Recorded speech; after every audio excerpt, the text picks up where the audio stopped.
structured transitional program for a narrow group of female parolees who have already earned parole and are already within 6 months of release. These women are screened, discipline-free, non-sex offenders, and must voluntarily comply with all the DOC requirements. If Louisiana is already releasing them, we should do so in a way that improves stability, strengthens supervision, supports family, and reduces recidivism. I think this actually is a good bill for all people being released from prison, but we're going to try this and see how well it works, and maybe we can expand it. I have with me today some folks who have actually walked the walk and talked the talk, and I would like them to do more of the talking than I. Thank you, Representative Freiberg. Do we have cards? Oh, I think you have amendments. Mr. Gonzalez. Oh, yeah. Yep. Thank you, Madam Vice Chair. So, members, this is Amendment Set 1357, mostly technical in nature. Amendment 1 is the pure technical. And Amendment 2, it's repealing that present law provision, RS 15828.4. This was established for female offenders in 2021 and terminated on August 1st, 2024. So it's just taking that off the books. That's all this amendment does. Thank you for reminding me. Thank you. Did you have anything you wanted to add? Chair's back in the chair. Did you have anything you wanted to add, Representative Freiberg, on the amendment? Amendments, I'd like to see them pass. Yeah. Okay, to go ahead and put it in proper posture, I will make a motion to adopt the amendment. Do we have any objections? Hearing none, let Amendment Set 1357 be adopted. Back on the bill, the board is clear. Are we still morning? Good morning, Mr. Hunley. Good morning. Were you finished, Representative Freiberg? I would like to let. I thought that's what I heard. Testify. Mr. Hunley. Madam Chair and honorable members, my name is Andrew Hundley, and I serve as Executive Director of Louisiana Parole Project. Our organization provides reentry support to men and women coming home from prison so they can rebuild their lives and successfully rejoin our communities. Over the past several years, Louisiana has made real progress in recognizing that reentry is a public safety issue. You can see the progress in the reentry court program at Angola, in the growing number of people leaving prison with degrees in marketable trades, and in the increasing number of employers willing to serve as second chance employers. Louisiana has come to understand that if we want safer communities, we have to prepare people for success before they come home and give them opportunities to reach their potential. HB168 is the next logical step in that process. This bill creates a transitional reentry program for female parolees. It is narrowly focused.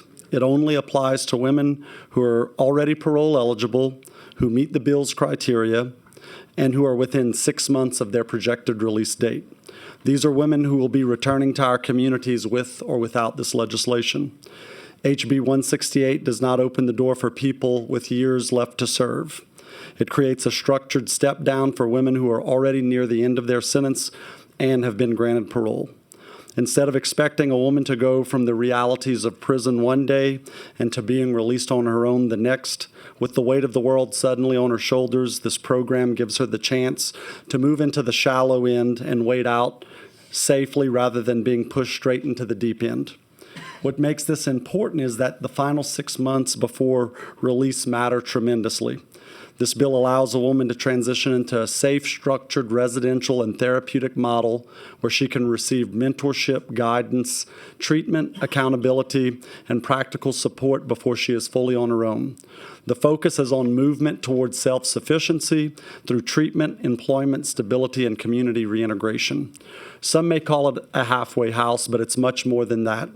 It is a structured and intentional opportunity to apply what we have already seen work in Louisiana. Residential reentry programs can have a major impact on long-term success. This is especially important for women. Women leaving prison are often vulnerable to victimization, exploitation, and unhealthy relationships if they come home without support. Many are mothers and grandmothers. We should want them to return in a way that gives them a real chance to stand on their own feet, not immediately dependent on whoever will take them in, regardless of whether that environment is safe or stable. This bill is about public safety, personal responsibility, and better outcomes. It recognizes a simple truth. These women are coming home. The question is whether we are willing to ensure they come home with structure, supervision, and a path to success. Thank you. Thank you, Mr. Hunley. It's been a pleasure to work with you, the author, Representative Freiberg, Lobby, Pelican Institute, all the stakeholders who have been at the table to work on this over the past several months as we've talked about reentry. So I appreciate that. The board is clear. Before I call up those who wish to testify, just want to let everybody know we have a stack of green cards. We don't have any red cards. So just if you would keep that, I do see Representative Chenevert has a question, but if you would just keep that in mind with your testimony so that we can get through a pretty lengthy agenda. But I don't want to keep anybody from testifying and to some important information. I just want to make sure we don't have a lot of duplicity. Representative Chenevert. Thank you, Madam Chair. Chair Lady, I wanted to just say one question, but really I have, there's a statement you just made, and I wrote it down, the realities of prison one day, then the world the next, and that's an issue. And it stuck with me because I have had the chance to speak with some of the men that have gone through the program with Parole Project, and you see them in the transition of where they are today. And like you said, they are coming out regardless. So if they're coming out regardless out of prison, it's great that they can step in a great way. I know this will be for women. Can you share a little bit about how many men have come through just so far within your project, within the Parole Project, and with a program like this so far that have come out of and doing well? Sure. Since 2016, we've had over 600 men that have gone through our residential reentry program. So we're not having to reinvent the wheel. There are processes in place, and we have a good working relationship with the Department of Public Safety and Corrections, who provides oversight of our program. It works. We just want to make sure that we're affording women the best opportunity we can to reintegrate into our communities. Great. Well, And he might mention the recidivism. I was going to ask the success rate of that, Yeah, because I know success their rate. program has been very successful. Fewer than 3% of program completers have returned to prison, and we count recidivism not on, we don't have technical terms. If someone is rearrested, we count that as recidivism. So They count it the way the chair counts it. yes. And I think for women, it's about 25% right now. So if we could bring those numbers down, it would be that would be really great. great. Well, I know this is not the appropriate time, but when it is, I'd like to make a motion to move favorably later. Thank you so much, Representative Chenevert. If we can have our proponents who want to speak come to the table. That's Mary Beth Derrickson with Lobby, Erin Vendley with Pelican Institute, and Dwight Hudson, Right on Crime. Good morning. Good morning, Madam Chair and members. My name is Mary Beth Derrickson, representing Lobby. We serve as the state's Chamber of Commerce and the state's Manufacturing Association. As an organization, two of our top priorities are growing our workforce and keeping our community safe. One way we accomplish those goals is ensuring those coming out of prison have the tools they need to be successful post-release. As Andrew mentioned, Louisiana does not have a traditional halfway house system, which means resources are limited for women coming out of incarceration. HB168 addresses this gap by creating a dedicated transitional program for those women leaving prison. We know that if a person coming out of incarceration does not have a safe place to live and employment upon release, they're more likely to reoffend. This pilot program brought today by Rep. Freiberg is designed to help women successfully reintegrate into their communities, reduce recidivism, grow our workforce, and close the revolving door of the justice system. By providing structure, resources, and guidance, HB 168 aims to give women a real opportunity to rebuild their lives and contribute to their communities. As Representative Freiberg likes to say, this population doesn't need labels, they need ladders, and this bill is a ladder. This bill is an important step towards smart policy that benefits everyone, and Lobby is proud to support it, and we're proud to have worked on this. Thank you. Thank you, Ms. Derrickson, and I look forward to watching for my score at the end of the year. Ms. Vendley. Thank you, Chairwoman Villio. I just wanted to come to the table and say thank you. Thank you for working with us. Thank you to Representative Freiberg for the heart that she has for these women and for the impact that we know that we can achieve. And we appreciate the work of Department of Corrections and our partners. This is not just about these women, although certainly this will be life-changing for them. We believe that. But every win that they experience is a win for public safety, and it's important for us to keep that in mind. Just to give you another data point, we are a think tank, and so we do like to offer these things up so that you know there is evidence that this type of programming works. You might recall that last year we released a report called A Conservative Vision for Justice, and in that report we pointed to some similar work that Alabama has been doing for over a decade now. It's not identical, but it's a lot of the same services that are provided to a similar population. They have seen over the time that they have been doing this a reduction in their recidivism rate from about 30% to about 4%, similar to what Andrew said earlier. So we know that if implemented well, this can work and have tremendous impact. So thank you very much for your consideration, and we look forward to celebrating the great results with you. Thank you so much, Ms. Benderly. And the board is clear. Mr. Hudson, right on crime. And Mr. Tom Costanza with the Louisiana Conference of Catholic Bishops. Thank you, Chairwoman Villio and members. My name is Dwight Hudson. I serve as the State Director for Right on Crime here in Louisiana. Right on Crime is a national campaign of the Texas Public Policy Foundation that supports conservative criminal justice solutions, resulting in less crime, fewer victims, and safer communities. In an effort to heed the chair's encouragement to be brief, I'm going to skip my prepared remarks and just tell you that I would just thank you first for the effort that you've really done towards reentry in this session. Many of you attended the tour of Angola. Many of you attended the ACJ committee hearing that we held before session, and it's clear that there is a lot of agreement about focusing on reentry and doing the back end of crime and sentencing the right way. Just to add to some of the remarks before, I will say that from a public safety perspective, this is exactly the type of reform we would like to see.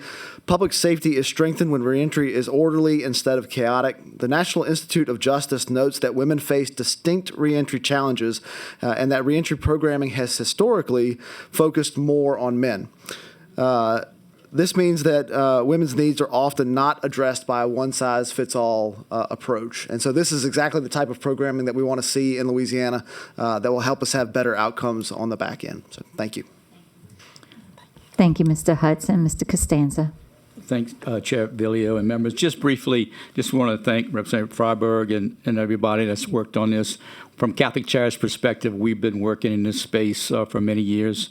We just opened a transitional house in Jefferson Parish known as the Home Apartments, and we provide intensive case management. We understand we train our case managers on trauma-informed care because a lot of times this is the root of what's happened. So we just want to continue to thank you all for working in this space and want to continue to be partners as this moves forward. Thank you. Thank you, Mr. Costanza. The board is clear, gentlemen. If we can have Consuela Gaines with Voice of the Experience vote and Dimitri Moore with Louisiana Parole Project.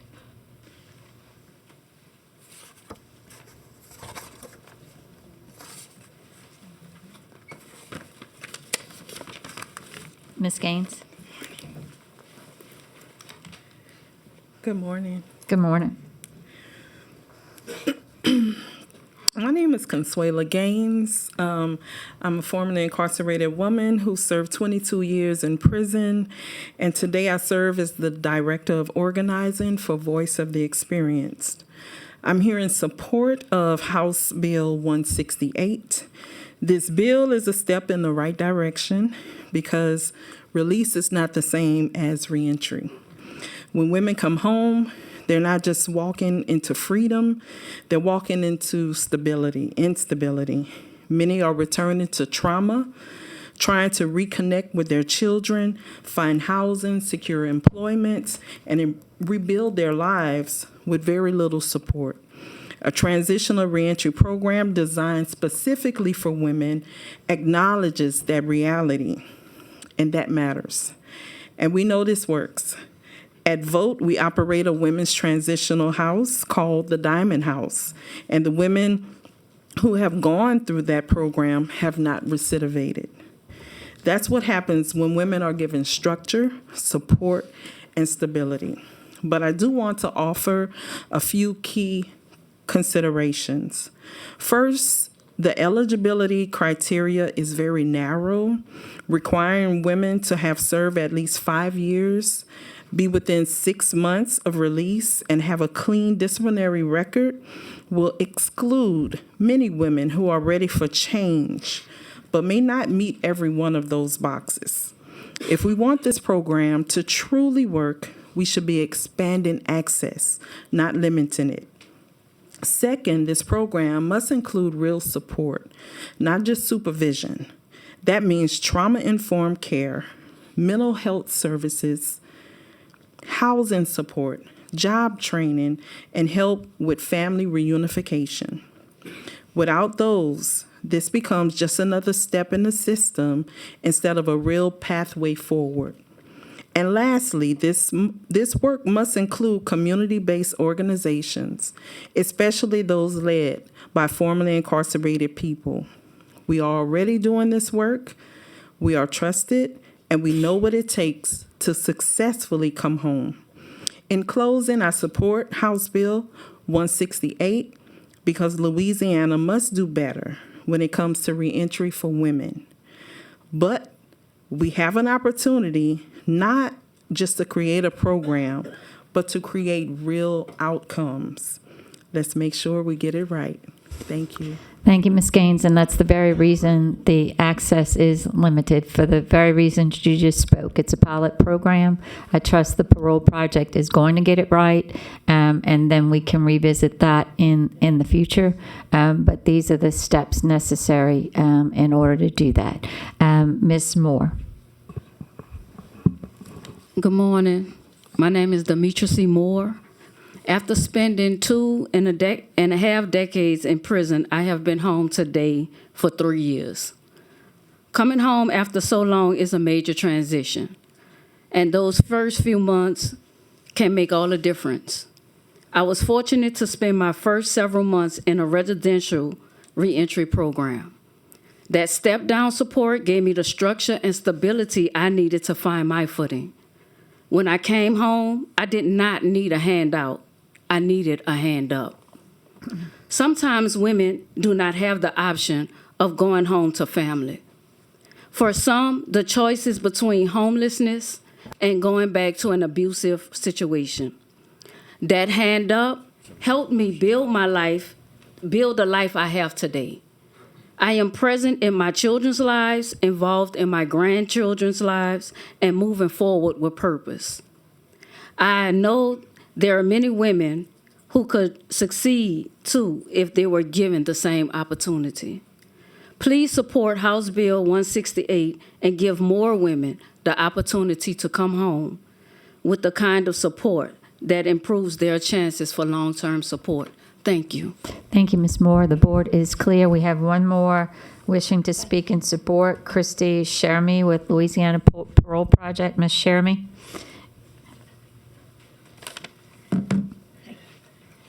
Good morning, Chair and committee members. My name is Christy Shermy, and I was released in 2019 after serving 25 years. I went to prison when I was 16, and I know firsthand that going straight back into a chaotic and unstable environment can make success very hard. Thankfully, I was able to enter a residential program where I had safe housing and support during my first 6 months of freedom. That support changed my life. I don't think for 1 minute that I would be sitting here before you today if it wouldn't have been for that. I left behind, let me rephrase that, I departed from women who are more than the worst thing that they've ever done. They want to be seen as a human being and not a DOC number. And they need a fresh start and someone who is willing to help them build a different life. Today, I'm a homeowner, I'm a volunteer, I'm a proud contributor to my community. Through my work with the Louisiana Parole Project, I'm able to help others come home and reintegrate in a safe and stable way.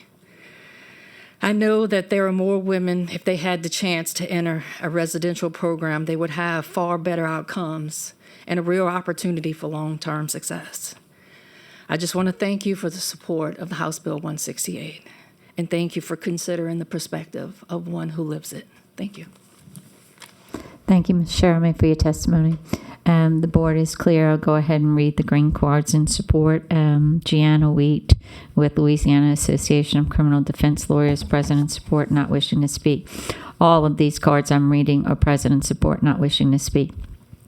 Jasmine Brown with GNO Inc., Taryn Branson with JAC, Bruce Riley with Vote, Chico Yancey with Vote, Shannon Blake with the Louisiana Parole Project, Chandra J. Foster with Southern Poverty Law Center, Ronald Marshall with Vote, Alama Odoms with ACLU, Sarah Whittington with ACLU, Mike Moscow, Southern Poverty Law Center, Ivy Mathis, Ryan Haney with the Parole Project, and Liz Mangum with Pelican Institute Smart on Crime. We have 2 white cards present or 3 present and would provide information if requested. Jonathan Vining, the Executive Counsel for the Department of Public Safety and Corrections. I'll go ahead and correct your card, Mr. Vining.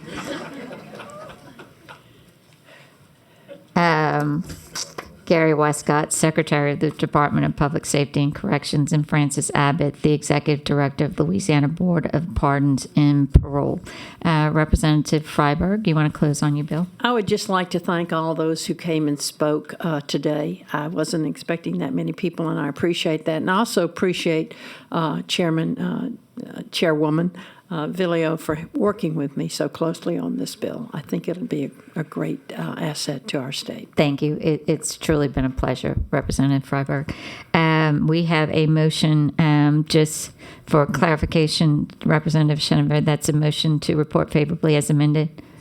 We have a motion by Representative Schenenberg to report HB 168 as amended favorably. Do we have any objections? Hearing none, let HB 168 as amended be reported favorably. Thank you so much. Thank you for everybody for working with me on it. And just to note, I don't know if I did in the beginning of this session, but that oversight hearing also relative to our reentry court, it didn't just bring this program to us, but relative to the reentry court itself, I believe at least 2 courts have been working with the Supreme